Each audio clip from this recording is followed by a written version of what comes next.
Here's the last and most important flow tip. I have to be honest, I didn't like it when I noticed what I was doing in the past. And it might sting a little to hear this, but flow tip 33 is probably the most important one in this entire series.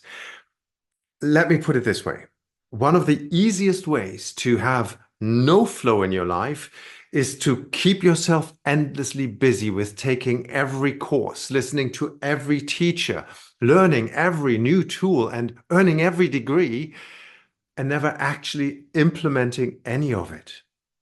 Sound familiar? Sure, motivation is great. It's important and can be amazing, but I was constantly consuming information, convinced that I was working so hard on changing my life. But the truth, I was just consuming so I didn't actually have to change. In fact, looking back, I'm sure it was a strategy to not change while still claiming that I was putting in all that work. I mean, ouch. Quite frankly, I see this behavior happening a lot in the personal development world. And I know that's uncomfortable to admit, but it's exactly where our bullshit monkeys, yes, those cheeky little inner critics, start screaming the loudest. I am learning. I'm trying so hard. It's not my fault I haven't changed. But here's the undeniable truth. There is no change without change. There is no real change without actually changing how you show up. Transformation requires more than information. It demands that we step up, implement and change and risk being a little uncomfortable and sometimes a lot uncomfortable. That's what it takes to get different results.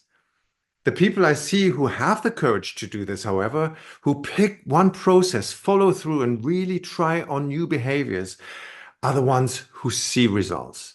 They're the ones who say, I've changed, my life has changed, my relationships are different and are thriving, I'm happier. Go ahead and read some of the testimonials on my website to see what's possible.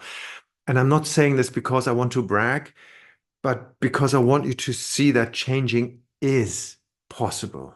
So my questions for you as we close these 33 days to flow are, what was your biggest insight within this challenge? What steps and processes resonate with you the most? Pick one and commit to it. Take that inspired action knowing that it will feel unusual at first. Show up differently in your life even when it feels awkward. Dare to tell a new story about who you are and who you are becoming instead of what happened in the past. The number one reason why people do not get the results they want is because they never implement what they learn. Be better. However, if you made it till the end of this challenge, you already are better. You already are part of the top percent that are doing something different and stick with it. And I want to congratulate you for that because you have already done something out of the extraordinary. And if you stop for whatever reason, don't worry. As I said, I've been there many, many times. Just start again and let your inner GPS recalculate that route from here on. So, as we come to the end of this, I believe, beautiful challenge, there's only one thing to ask. What are you going to implement from here on? Take a moment to reflect and journal on that.